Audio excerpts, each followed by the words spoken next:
At the 2023 Microsoft Build Conference, Greg Brockman, president, chairman, and co-founder of OpenAI, was a guest speaker. He offered key insights into the development process and future of GPT-4. He highlighted the evolutionary journey from an initial simplistic chat system called WebGPT to the hugely successful realization seen with GPT-4. In this clip, Brockman explains with this aha moment came. ChatGPT was a really interesting process, both from an infrastructure perspective and an ML perspective. We'd actually been working on kind of the idea of having a chat system for a number of years. We'd even demoed at Build an early version called WebGPT. And it was cool. It was a fun demo. We had a couple hundred contractors, literally people we had to pay to use this system. And they were like, it's kind of useful, can kind of help with coding tasks. But for me, the moment that really clicked was when we had GPT-4. And that we had a traditional process. GPT-3, we just deployed the base model, so just been pre-trained. We hadn't really tuned it in any direction, and that was in the API. For 3.5, we'd actually gotten to the point where we were doing instruction following, where we had contractors who were given, here's an instruction, and here's how you're supposed to complete it. And we did that training on GPT-4. And the thing that was so interesting was I just, as a little experiment, was like, well, what happens if you follow up with a second instruction after it already generated something? And the model replied with a perfectly good response that incorporated everything from before then. And so you realize that this model was capable enough. It had really generalized this idea of, well, if you really want me to follow instructions, and you give me a new instruction, maybe you really want me to have a conversation. And so for me, that was the moment that it kind of clicked that, okay, we have this infrastructure that's already in place with earlier model, and this new model, even just using this sort of technology that wasn't meant for chat, it wants to chat, like it's going to work. And so this was a real aha moment, and from there we just were like, we got to get this thing out, it's going to work. Brockman went on to say that the development of GPT-4 wasn't completely straightforward, and told of some of the day-to-day issues and experiences that he and his team faced while developing the GPT-4 model. Yeah, GPT-4 was very much a labor of love. As a company, we'd actually, after GPT-3, had multiple failed attempts to surpass the performance of that model. It's not an easy thing. And what we ended up doing was going back to the drawing board, rebuilding our entire infrastructure. And a lot of the approach we took was get every detail right. And I'm sure that there's still bugs, I'm sure that there's still more details to be found. But an analogy from Jakob, who is one of the leads on the project, that I really like is it's almost like building a rocket, where you want all the engineering tolerances to be incredibly tiny.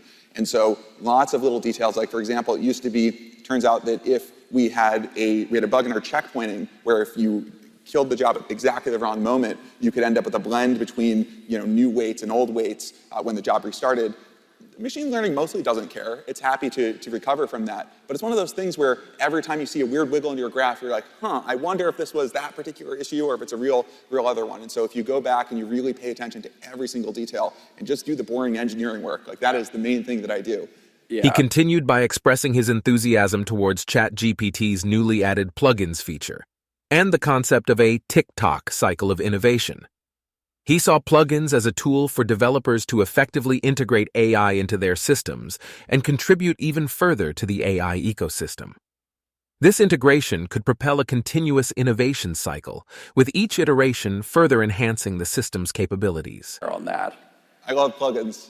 I think it's been a really amazing opportunity both for sort of every developer to leverage this technology in a way that just makes the system better for everyone, right? And that's what I think is so exciting. Part of the reason we designed it as an open standard was because that way, as a developer, you build this thing once, and then any AI can use it.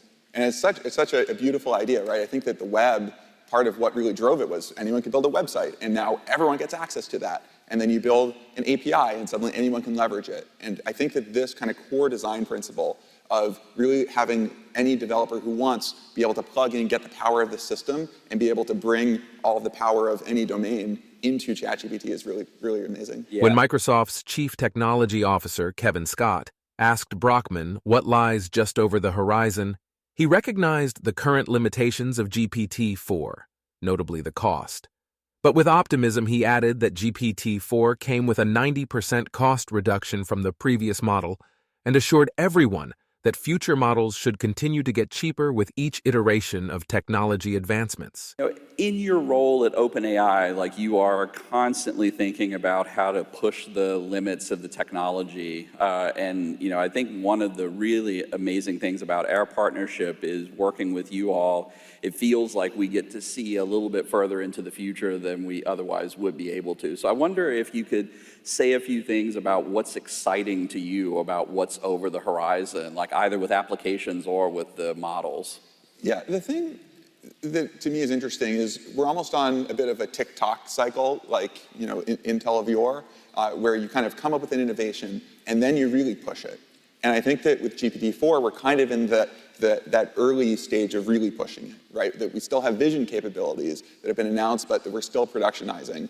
And I think that it'll just kind of change how these systems work and how they feel and kind of the kinds of applications that can be built on top of them. So I'm really excited to, if you also look back at kind of the history, that over the past couple of years, I think we did like a 70% price reduction 2 years ago. The base this past year, we did a 90% cost reduction, like a 10x cost drop. Like that's crazy, right? Crazy. And I think we're going to be able to do the same thing repeatedly with new models. And so GPT-4 right now, it's expensive. It's not fully available, but that's one of the things that I think will change. In Brockman's closing comments and summarizing his vision for ChatGPT, he believes that while technological advancements in their field continue to improve, the true challenge for all developers, including those at large corporations like Microsoft, lies in customizing this technology for specific industries. They see significant value in companies that specialize in a certain area, like law, healthcare, and application development, by gaining a deeper understanding of that field's unique challenges. I think that in this field, the technology is clearly getting better and better. But the thing that I think every developer can do that is hard for us, and even Microsoft at Microsoft scale to do, is to really go into specific domains and figure out how to make this technology work there. So I really love companies that are in the legal domain and really getting expertise and talking to lots of lawyers and understanding what their pain points are with this technology. And so I think that there's a huge amount of value to be added by the efforts of everyone. Thanks for watching. We hope you enjoyed this presentation. To see more content like this, please remember to subscribe. And if you enjoyed the video, help out by clicking the like button. And we'll see you in the next video.